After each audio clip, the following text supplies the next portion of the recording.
జీవితాన్ని జీవించాలా? గుండెల్లోంచి రావాలి నీకు.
నీ పాత్రగా నన్ను హెచ్చించినావు. భోగభాగ్యాల కంటే నీ కృపే నాకు చాలు. నీ పాత్రగా నన్ను హెచ్చించినావు. భోగభాగ్యాల కంటే నీ కృపే నాకు చాలు. ఏమిచ్చి నీ రుణం తీర్చగలనయ్యా, మరణము వరకు నీ సాక్షిగా బ్రతికెదనయ్యా. ఏమిచ్చి నీ రుణం తీర్చగలనయ్యా, మరణము వరకు నీ సాక్షిగా బ్రతికెదనయ్యా. యేసయ్యా యేసయ్యా యేసయ్యా యేసయ్యా యేసయ్యా యేసయ్యా యేసయ్యా యేసయ్యా. పనికిరాని నన్ను వెలిగించావయ్యా, మండుచున్న అగ్నివాలే నన్ను చేసావయ్యా. పనికిరాని నన్ను వెలిగించావయ్యా, మండుచున్న అగ్నివాలే నన్ను చేసావయ్యా. ఏమిచ్చి నీ రుణం తీర్చగలనయ్యా, మరణము వరకు నీ సాక్షిగా బ్రతికెదనయ్యా. ఈ శ్రేష్టమైన సమయంలో కోట్ల కొద్ది ప్రజలు ఈరోజు ఈ పునరుత్థాన దినాన్ని, ఈస్టర్ పర్వదినాన్ని ఎంతో సంతోషంగా దేవుణ్ణి ఆరాధిస్తూ వస్తున్నారు. అలాగే ఆ గుంపులో మనం కూడా ఉండడానికి దేవుడు మనకు సహాయం చేశారు. రైట్, మంచిది. గత గుడ్ ఫ్రైడే రోజున మనం యేసుప్రభు శిలువలో పలికిన 7 మాటలు మనం ధ్యానం చేస్తాము. ఆయన చనిపోయిన వరకు కూడా మనం ధ్యానం చేస్తాం. అయితే ఆయన శిలువకి ఎక్కిన తర్వాత ఆ రోజు 3 గంటల తర్వాత ఆయన చనిపోయారు. చనిపోయిన తర్వాత శనివారం అంటే శుక్రవారం ఆయన పాత పెట్టారు. శనివారం 2వ దినం. శనివారం పాత నిబంధన ప్రకారం శాంతి దినం. ఏదని చెప్పండి, చూడండి 23వ అధ్యాయము 52వ వచనంలో ఒకసారి చదవండి. అతడు పిలాతు వద్దకు వెళ్ళి యేసు దేహము తనకిమ్మని క్రిందకు దించి సన్నపు నారబట్టతో చుట్టి తొలిచిన రాతి సమాధిలో అంతక మునుపెన్నడును ఉంచబడలేదు. ఆ దినము సిద్ధపరచు దినము, విశ్రాంతి దినారంభము కావచ్చును. అప్పుడు గలిలయ నుండి ఆయనతో కూడా వచ్చిన స్త్రీలు వెంట వెళ్ళి ఆ సమాధిని, ఆయన దేహము ఎలాగుంచబడినో చూచి తిరిగి వెళ్ళి సుగంధ ద్రవ్యములను, పరిమళ తైలములను సిద్ధపరిచి ఆజ్ఞ చొప్పున విశ్రాంతి దినమున చాలండి. సో ఆయన చనిపోయిన తర్వాత పిలాతుని వద్దకు వెళ్ళి యేసు దేహం ఇమ్మని చెప్పి తొలచిన రాతి సమాధిలో, ఎక్కడ రాతి సమాధిలో ఆయన పెట్టారు. ఆ సమాధిలో అంతకు మునుపు ఎన్నడూ ఎవరిని కూడా ఉంచలేదు. విషయం ఏంటంటే అంతకుముందు ఎవరు కూడా ఎవరిని పెట్టని సమాధిలో ఎవరిని పెట్టారు?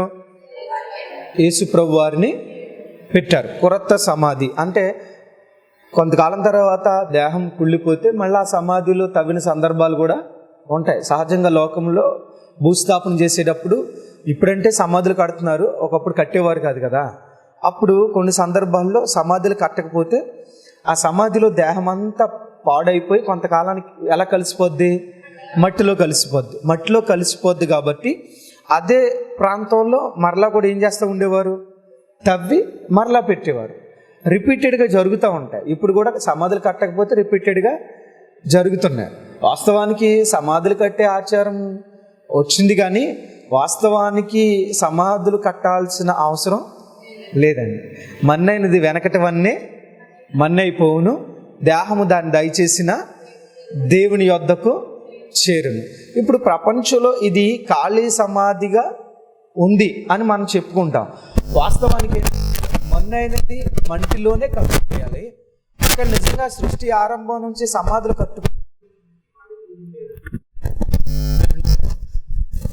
వాస్తవానికి మన ప్రపంచంలో సృష్టిలో 2 వంతులు నీరు ఉంది, 1 వంతే భూమి ఉంది.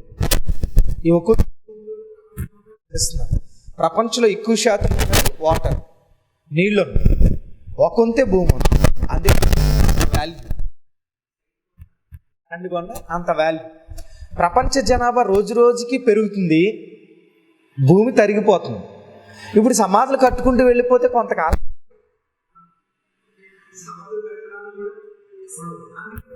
చాలా చోట్ల స్టేర్ సమాధులు కనబడుతున్నాయి. చూసారా? స్టేర్ సమాధులు అంటే బిల్డింగ్కి స్టేర్లు ఎలా ఉంటున్నాయో, సమాధి మీద సమాధి, సమాధి మీద సమాధి, సమాధి మీద సమాధి, అలా అలా కట్టుకోవాల్సి వస్తుంది. వాస్తవానికి వాక్యానుసారంగా కట్టుకోవాల్సిన అవసరం లేదు. సమాధిని పూజించాల్సిన అవసరం అంతకంటే లేదు. అర్థమవుతుందండి? సో మొత్తం మీద ఆయన్ని లోపల పెట్టారు. కానీ ఈ రోజున సమాధుల ఆచారం వచ్చేసిందండి. ఏ ఆచారం వచ్చింది? సమాధుల ఆచారం వచ్చింది. ఒకవేళ ఇలా చెప్తే కొంతమంది నన్ను విమర్శిస్తారు వాస్తవంగా, కానీ నిజం చెప్పాలి, వాక్యానుసారంగా అది కరెక్ట్ కాదు. అర్థమవుతుందండి? సరే, విషయం ఏంటంటే మొత్తం మీద ఆయన పెట్టారు. పెట్టిన తర్వాత అప్పుడు గలిలయ నుండి ఆయనతో కూడా వచ్చిన స్త్రీలు వెంట వెళ్ళి ఆయన సమాధిని, ఆయన దేహమును ఎలాగుంచబడినో చూచి తిరిగి వెళ్ళి సుగంధ ద్రవ్యములు, పరిమళ తైలములను ఏం చేశారంట? సిద్ధపరిచి ఆజ్ఞ చొప్పున విశ్రాంతి దినమున తీరుగ్గా ఉన్నారంట. అంటే శుక్రవారం సమాధి చేయబడ్డాడు ఆయన. అప్పుడు ఏం చేశారంటే వీళ్ళు కొన్ని సుగంధ ద్రవ్యములు, కొన్ని పెర్ఫ్యూమ్స్ సిద్ధపరచుకున్నారు. పెర్ఫ్యూమ్స్ సిద్ధపరచుకుని విశ్రాంతి దినమున తీరుగ్గా ఉన్నారంట. ఏదేనన్నా విశ్రాంతి దినం అంటే ఎప్పుడు? శనివారం.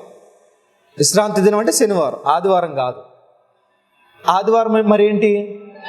రెజరక్షన్ డే అని అంటాం, అంటే పునరుత్థానపు దినం రోజు. సో అది ఆదివారం. అయితే అంటే విశ్రాంతి దినాన్ని వాళ్ళు ఎలా ఉన్నారు? తిరిగ్గా ఉన్నారు. అయితే ఆసక్తితో కూడి వచ్చిన వాళ్ళు, ఆసక్తితో ఆ సమాధిని కనిపెట్టుకున్న వాళ్ళు ఎవరంటే స్త్రీలే. ఎవరు చెప్పండి? అంతే కదండి, అక్కడ ఉన్నది అదే కదా. ఆ వెంట వచ్చిన విచిత్రం ఏంటంటే ఆయన శిష్యులు అక్కడ లేరు, కానీ ఎవరున్నారు? స్త్రీలు కనిపెట్టుకుని ఉన్నారు. మీకు అర్థమవుతుందా? అందుకే నేను ఎప్పుడు చెప్తే స్త్రీలారా మీరు ధన్యులు. ఎందుకంటే నిజంగా కూడా మీకున్న ఆసక్తి, మీరు ఎక్కడైనా చూడండి, ఒకవేళ హిందూస్ కావచ్చు లేదా క్రిస్టియన్ కావచ్చు, ఏ రిలీజియన్ అయినా లేదా ఏ భక్తి విషయంలో చూసుకున్నా టెంపుల్స్కి వెళ్ళేది స్త్రీలు ఎక్కువ ఉంటారు, చర్చెస్కి వెళ్ళేది కూడా. అది చూడండి, ఈ లైన్ ఎక్కువ ఉంటుంది, ఈ లైన్ ఎక్కువ ఉంటుందా? ఏ చర్చిలో అయినా చూడండి స్త్రీల లైన్ ఎక్కువ ఉంటుంది, పురుషుల లైను. ఆఖరికి క్రూసైడ్స్ పెట్టినా, సువార్త సభలు పెట్టినా ఏ బ్యాచ్ ఎక్కువ ఉంటారు? స్త్రీలు ఎక్కువ ఉంటారు. ఎందుకంటే మీకు ఆసక్తి ఎక్కువ ఉంటుంది భక్తి పట్ల, దేవుని పట్ల. మగవాళ్ళకి కొంచెం ఏమైనా చెప్పుకోవడం కొంచెం తక్కువ ఉంటుంది, అది నిజం, ఒప్పుకోవాలి కదా. సరే, విషయం ఏంటంటే వాళ్ళు విశ్రాంతి దినాన్న తీరిగ్గా ఉన్నారు. ఎందుకంటే అప్పటికి వాళ్ళు పాత నిబంధననే అనుసరిస్తున్నారు. ఏ నిబంధన? పాత నిబంధన. పాత నిబంధన ప్రకారం విశ్రాంతి దినం శనివారము. కాబట్టి అప్పట్లో దేవుడిచ్చిన ఆజ్ఞ ప్రకారము మీరు విశ్రాంతి దినాన తీరిగ్గా ఉండాలి, పనేమి చేయకూడదు, ఆరాధనకి రావాలి, ఎక్కడికి వెళ్ళకూడదు, ఏ పని చేయకూడదు, చేస్తే శిక్షార్హులు అని చెప్పి పాత నిబంధన రూల్ అది. అయితే దాన్ని ఇప్పుడు కూడా చాలామంది ఫాలో అవుతున్నారు. నేను వాళ్ళని విమర్శించదలుచుకోలేదు, కానీ చాలామంది ఇంకా విశ్రాంతి దినాన్ని ఫాలో అవుతున్నారు. అది వాక్యానుసారం అయితే కాదండి. ఎందుకంటే అక్కడి నుంచి మార్చబడింది. యేసు చనిపోయి తిరిగి లేచిన తర్వాత పునరుత్థానపు దినాన్ని మనం కూడి రావడం మొదలు పెట్టాలి. అందుకని ఆదివారం రొట్టె విరిచినట్లుగా బైబిల్లో రాయబడి ఉంది. ఆదిమ సంఘం ఎప్పుడు రొట్టె విరిచారు? ఆదివారం రొట్టె విరిచారు. ఇప్పుడు శనివారం వచ్చి శనివారం ఆరాధన చేస్తున్నారు కొంతమంది. సో ఇదేమైనా ఆరాధన చేసుకుని ఉంటే అది నో ప్రాబ్లం. బట్ ఏంటంటే వాక్యానుసారం ఆదివారం అనేది పునరుత్థానపు దినం, విశ్రాంతి దినం కాదు, పునరుత్థానపు దినం. సరే, ఏదైనప్పుడు కూడా వాళ్ళు తీరిగ్గా ఉన్నారు. ఇప్పుడు ఆదివారం వేకుజామున ఏం చేశారంటే ఈ స్త్రీలు కొంతమంది సుగంధ ద్రవ్యాలు పట్టుకుని ఆ సమాధికి పూద్దాం అని చెప్పి అక్కడ నుంచి వేకుజామునే బహుశా 3-4 ఆ టైం ప్రాంతంలో వీళ్ళు బయలుదేరి ఎక్కడికి వెళ్ళారు? సమాధి దగ్గరికి వెళ్ళారు. సమాధి దగ్గరికి వెళ్ళి ఆ పెర్ఫ్యూమ్స్ ఏం పట్టుకున్నారు చెప్పండి, ఇక్కడ చదవండి ఒకసారి. 24వ అధ్యాయము. ఆదివారం తెల్లవారుచుండగా ఏం చేస్తూ ఉండగా ఆ స్త్రీలు తమ సిద్ధపరిచిన సుగంధ ద్రవ్యములను తీసుకుని సమాధి యొద్దకు వచ్చి, ఎవరి దగ్గరకు వచ్చి సమాధి ముందర ఉండిన రాయి దొర్లింపబడి ఉండట చూచి లోపలికి వెళ్ళిరి గాని ప్రభువైన యేసు దేహము వారికి ఏం చేయలేదంట, కనబడలేదు. ఇప్పుడు వీళ్ళు ఎక్కడికి వెళ్ళారు? ఏం సిద్ధపరచుకుని వెళ్ళారు? ఎవరికి పూయడానికి? ఆ దేహానికి పూయడానికి. దేనికి పూయడానికి? అదేంటి, దేహానికి ఎలా పోస్తారు చెప్పాలి మీరు. ఇప్పుడు మీరు సమాధి చేశారనుకోండి, మరలా 3 రోజు వెళ్ళిన తర్వాత సమాధిని, వెరీ గుడ్, అప్పట్లో పెట్టబడింది ఏంటంటే, ఇప్పుడు ఇది సమాధి అనుకోండి, రాయి ఉండేది, ఆ రాయి పక్కకి లోపలికి వెళ్ళొచ్చు, కాబట్టి ఆ దేహం అలా ఉండేది. ఇప్పుడు సమాధిలో అలా కాదు కదా, ఇప్పుడు మూసేస్తున్నాం మొత్తానికి. అంటే ఆయన పరిశుద్ధుడు, నిత్యదేవుడు, ఎన్నో అద్భుతాలు చేసిన దేవుడు. కాబట్టి ఆ ప్రేమ చేత వాళ్ళు ఎక్కడికి వెళ్ళారు అంటే ఆ సమాధికి, ఆ దేహానికి సుగంధ ద్రవ్యములు పూయడానికి వెళ్ళారు. అయితే అక్కడికి వెళ్ళేసరికి రాయి ఏం చేయబడింది?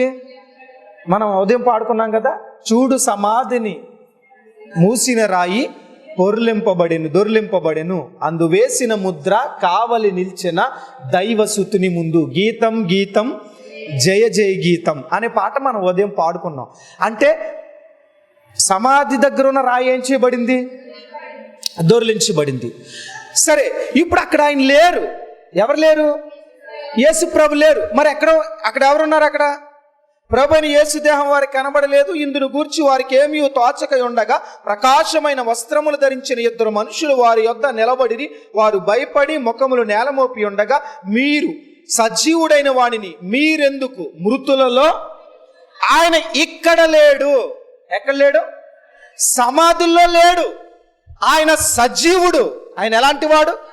మరి ఈ సమాధులు ఎందుకు ఎదుగుతున్నారు మీరు అనే ప్రశ్న వచ్చింది. అక్కడ నిలబడింది ఎవరు? 2 దేవదూతలు. ఎవరున్నారు అక్కడ? 2 దేవదూతలు ఉన్నారు. 2 దేవదూతలు చెప్తున్నారు, సజీవుడైన దేవుణ్ణి ఎతకడానికి మీరెందుకు వచ్చారు ఇక్కడికి? ఆయన ఇక్కడ లేడు అన్నారు. అంటే ఇప్పుడు ఈ సుగంధ ద్రవ్యాలు అక్కడ పూసేసి వచ్చారు. వీళ్ళు ఏం చేశారు అంటే ఇప్పుడు చాలా మంది ఇది ఆచారంగా ఫాలో అవుతున్నారు. ఏమైనా అంటే ఈ లోక సువార్త 24వ అధ్యాయంలోకి వచ్చేసరికి వాళ్ళు అక్కడ చదివే సమాధి దగ్గర కొంతమంది దైవజనులు చదివేది ఏంటంటే, ఆదివారమున తెల్లవారుచుండగా స్త్రీలు తాము సిద్ధపరిచిన సుగంధ ద్రవ్యములు తీసుకుని సమాధి యొద్దకు వచ్చి అక్కడి వరకు ఆపేస్తారు. మీకు అర్థమవుతుందా? కానీ కిందకి చదవండి ఒకసారి. అక్కడ కాదు, ఒకసారి చెప్తాను. 8వ వచనం ఒకసారి చదవండి. అప్పుడు వారు ఆయన మాటలు జ్ఞాపకం చేసుకుని సమాధి యొద్ద నుండి చాలు, ఆ పై వచనంతో ఆపేశారు. కానీ ఇక్కడ వచనం ఏముంది? తిరిగి పూసి వెళ్ళారా? అక్కడ పెట్టేసి వెళ్ళారా? తిరిగి వెళ్ళారు. అంటే ఆ సుగంధ ద్రవ్యములను ఎలా పట్టుకుని వచ్చారో యాజ్ ఇట్ ఈస్గా మళ్ళీ అక్కడ పట్టిపోయారు. అంటే ఇప్పుడు ఈ రోజున ఇప్పుడు ఇది కొంతమంది చెప్పే మాట ఏంటి, పునరుత్థాన పండగ కాదు, ఇది సమాధుల పండగ. ఏ పండగ? నాకు అదే అర్థం. సమాధి పండగ చేసిరండి. సమాధి పండగ ఏంటి అసలు? సమాధికి పండగ ఉంటుందా? ఈస్టర్ అంటే రెజరక్షన్ డే, అంటే ఆయన తిరిగి లేచిన రోజు. తిరిగి లేచిన రోజు అంటే అర్థమేంటి తెలుసా? ఆయన ఇక్కడ లేడు. అంటే ఈ ఫెస్టివల్ ఏంటి? రెజరక్షన్ ఫెస్టివల్, తిరిగి లేచిన పండుగ, సమాధుల పండుగ. ఎందుకంటే ఆయన సమాధిలో లేడు. ఆయన సమాధిలో లేనప్పుడు మనం సమాధులకి ఎందుకు వెళ్ళాలా? బుర్ర ఉండొద్దా? సుగంధ ద్రవ్యములు పట్టుకున్నది నిజమే, తెల్లవారుజామున వెళ్ళింది నిజమే, కానీ పూయకుండా వచ్చింది కూడా. మరి అదెందుకు మనం కొంచెం చేయట్లా? అంటే కొంతమంది ఏం చేస్తున్నారు అంటే ఈ సమాధుల పండుగ తయారు చేసిన తర్వాత ఊళ్ళో సమాధుల స్థలాలు ఖాళీ ఉండట్లా, కట్టేస్తున్నారు పోలేమని. ఎందుకని ఇప్పుడు నేను సింపుల్గా ఒక మాట చెప్తాను. యేసు ప్రభు వారు అంటే ఆయన పరిశుద్ధుడు, గొప్ప దేవుడు, అద్భుతాలు చేశాడు కాబట్టి నిజంగా ఒకవేళ అక్కడ పెట్టబడితే ఆయన కోసం వెళ్ళారంటే ఒక అర్థం ఉంది. తెగ తాగేసినోడి దగ్గరికి ఈ రోజు అక్కడికి వెళ్ళి అక్కడ ప్రార్థన చేయాలి. తాగే చచ్చాడు, తాగే చస్తే ఆడికి సమాధుల పండుగ చేస్తారు ఇల్లు. ఇప్పుడు యేసుప్రభు నిజంగా సుగంధ ద్రవ్యాలు సిద్ధపరిచి యేసుప్రభుకి పూస్తే పర్వాలేదండి.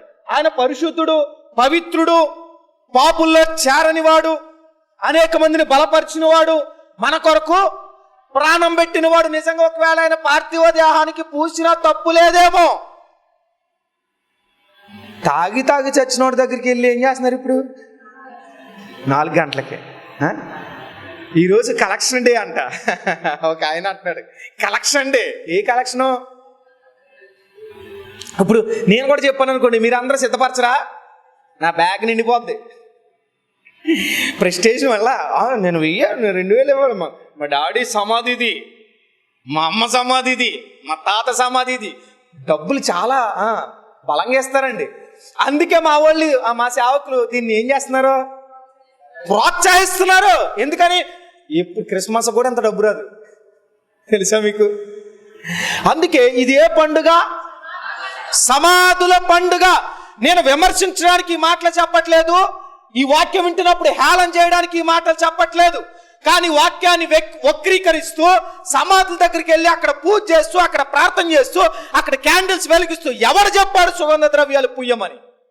బైబిల్ సెలవిస్తుంది. వాళ్ళు వెళ్ళారు, దేవత చెప్పాడు. బుద్ధి లేదా? వాక్యం ఏం విన్నారు మీరు? ఆయన తిరిగి లేస్తానని చెప్పలేదా? సజీవుడైన దేవుణ్ణి మీరు మృతుల్లో ఎందుకు ఎదుగుతున్నారు అన్నాడు ఆయన. అప్పుడు వారు ఆ మాటలు జ్ఞాపకము చేసుకుని వెనక్కి వచ్చారు. అదే కదా ఇప్పుడు మనం చదువుకున్నాం. ఎక్కడికి వచ్చారు? వెనక్కి వచ్చారు.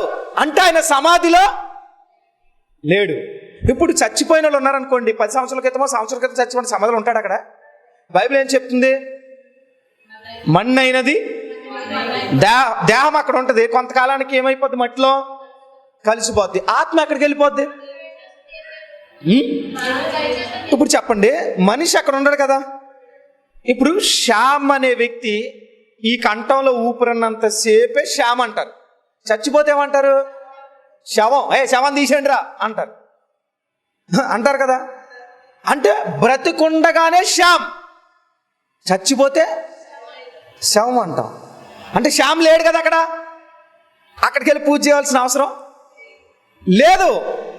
బాగా గుర్తుపెట్టుకోండి, ఆత్మీయ జీవితంలో గుర్తుపెట్టుకోవాల్సిన విషయం ఏంటంటే దేవుడు సమాధిని గెలిచి తిరిగి లేచాడు.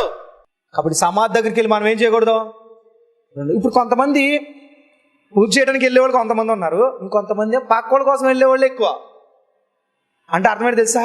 చూసారా, బాబు మీద శ్రద్ధ లేదు, సమాధి బాగు చేయలేదు, సమాధికి సున్నం కొట్లా, చూసావా ఏం చేయలే, ప్రేమ లేదు అడికి అంటారేమో అనే భయంతో ఈ సమాధుల దగ్గరికి వెళ్ళేవాళ్ళు లేరా? బైబిల్ ఏమన్నాడు తెలుసా? శాస్త్రులు పరిచయల గురించి ఆయన ఒక మాట అన్నాడు, అయ్యో వేషధారులైన శాస్త్రులారా, మీరు ఎలాంటి వాళ్ళు తెలుసా? అలా ఎందుకు పోల్చాడు ఆయన? సున్నము కొట్టిన అంటే అర్థం ఏంటంటే, సున్నం కొట్టిన సమాధి పైకి బాగుంటుంది, కానీ లోపల ఓపెన్ చేస్తే దరిద్రం, కంపు. ఎవడైనా సమాధిని ఓపెన్ చేస్తే అక్కడ ఉంటాడా? ఇప్పుడు ఆదివారం పొద్దునే లేచిపోతుంది, చక్కగా లేచి తలస్నానం చేసి అన్నీ మంచి పెళ్ళికి బయలుదేరినట్టు బయలుదేరి మొత్తం అందరూ క్యాండిల్స్, పలహారం, మళ్ళీ అక్కడ పలహారం పెడుతున్నారండి. ఇష్టమైంది పెడతారు. పలహారం పట్టుకెళ్ళి అక్కడ పెడతారు. అక్కడ పెట్టి మళ్ళీ పాస్టర్ గారు వచ్చే వరకు అక్కడ వెయిట్ చేయాలా, ప్రార్థన చేస్తారు. పాస్టర్ గారు వచ్చి ఇప్పుడు అయ్యగారు ఏం ప్రార్థన చేయాలి? ప్రభా, సమాధి పండుగలకు వచ్చిన ఇలా దీవించండి ప్రభా, సమాధిలో వాడు ఎక్కడే ఉన్నాడు ప్రభా, ఆయన ఇప్పటికీ లేపొద్దు ప్రభా. ఆ నిజంగా ఆత్మీయుడైతే ఆత్మ ఎక్కడికి వెళ్ళొద్ది? బైబిల్లో స్పష్టంగా ఉంది కదండి. కానీ వీళ్ళు కూడా అప్పుడు అలానే వెళ్ళారు. అలా వెళితే ఇద్దరు దేవదూతలు వాళ్ళకి బుద్ధి చెప్పారు. ఏం చెప్పారు? బుద్ధి చెప్పారు. అంటే స్త్రీలకు ఆసక్తి ఉన్నమాట నిజమే, కానీ అక్కడ దేవదూతలు ఇద్దరు మీరు చేసేది కరెక్ట్ కానీ వాళ్ళకి చెప్పినప్పుడు ఈరోజు మనకు కూడా వర్తిస్తుందిగా. కానీ ఏం చేస్తున్నారు? ఇప్పుడు మీరు ఎక్కడైనా చూడండి, అమ్మో క్యాండిల్స్ పట్ట పగలాగా వెళ్ళి 10 సిటీ చూడండి. సిటీలో అయితే ఇప్పుడు పేరు పెట్టారు దానికి, సమాధుల తోట. ఇంకోటి హెవెన్ అని పెట్టినట్టున్నారు. అన్నా బరియల్ గ్రౌండ్ అంటే, బరియల్ అంటే సమాధిలో ఓకే, దాని పెద్ద ఇష్యూ కాదు, కానీ తోట. మళ్ళీ ఇది సమాధుల పండగ ఏంటండి? అసలు దేవుని పండగని ఏకంగా ఏ పండగ మార్చేశారు వీళ్ళు? సమాధుల పండగ మార్చేశారు. నాకు అర్థం కాని విషయం ఏంటంటే, ఇప్పుడు యేసయ్య సమాధి దగ్గరికి వెళ్తే ప్రేమ ఉన్నట్ట, యేసు చెప్పిన విలువలను పాటిస్తూ ప్రభు కొరకు బ్రతికితే ఆయన మీద ప్రేమ ఉన్నట్ట. ప్రభు కొరకు బ్రతికితే ప్రేమ ఉన్నట్టు. ఇప్పుడు ఇలాంటి ఆచారాలు ఎలా పెరిగిపోయినాయి చెప్తాను, బాగా వినండి. ఈ వర్తమానం చాలా మంది చూస్తున్నారు. ఏ పండుగ చేసేవాళ్ళైనా ఇప్పుడు రాబోయే ఏప్రిల్ నెల కదా, ఈ ఏప్రిల్ నెలలో చాలా పండుగలు వస్తాయి, మీకు తెలుసు. 1 బాబు జగజ్జీవన్ రావు ఒకటి వస్తుంది, 2 అంబేద్కర్ ఒకటి వస్తుంది. ఈ 2 పండుగలకి మీరు జనాలు చూడండి, కుల జబ్బుతో చచ్చిపోయి ఆడి మీద ఈడి మీద ఆడు పోటీ పెట్టుకుని ఈ పండగలు చేస్తూ, ఆ పండగ రోజున ఏం చేస్తారు వీళ్ళు? రికార్డింగ్ డ్యాన్స్లో తాగేసి తందనాలు. ఇప్పుడు బాబు జగజ్జీవన్ రావు చెప్పిన, అంబేద్కర్ చెప్పిన ఏం చెప్పారు తెలుసా? రే మీరు షెడ్యూల్ క్యాస్ట్ రా అంటే అర్థమైంది తెలుసా? మీరు సామాన్యమైన కులంలో పుట్టారు, మిమ్మల్ని అభివృద్ధి చేయడానికి కొన్ని విషయాలు చెప్పాం, మిమ్మల్ని అభివృద్ధి చేయడానికి మేము అవమానాలు పడ్డాం, దాని గురించే రాజ్యాంగం రాసాం, మీరు చదువుకోవాలి, అభివృద్ధి చెందాలి, అందుకే మీకు రిజర్వేషన్లు ఇచ్చాం, అందుకే రాసాం. కాబట్టి మీరు చేయాల్సిందే తెలుసా? తాగుడు మానండి, చెత్త అలవాట్లు మానండి, మంచిగా చదువుకోండి, అభివృద్ధి చెందండి, గొప్ప గొప్ప వాళ్ళతో సమాన స్థాయిలో మిమ్మల్ని కూర్చోబెట్టాలనేదే ఉద్దేశంతోనే మేము మా ప్రాణాలను అర్పించాం అని వాళ్ళు చెప్తుంటే, ఇప్పుడు ఏం చేస్తున్నారు తెలుసా? ఆయన పండగ ఈయన పండగ అని చెప్పి వీళ్ళు చేసేది ఏంటి తెలుసా? కొంతమంది పొలిటీషియన్స్ని పిలుస్తారు, దండలు ఇంతారు, సాయంత్రం మందు విందు చిందు. సిగ్గుండాల.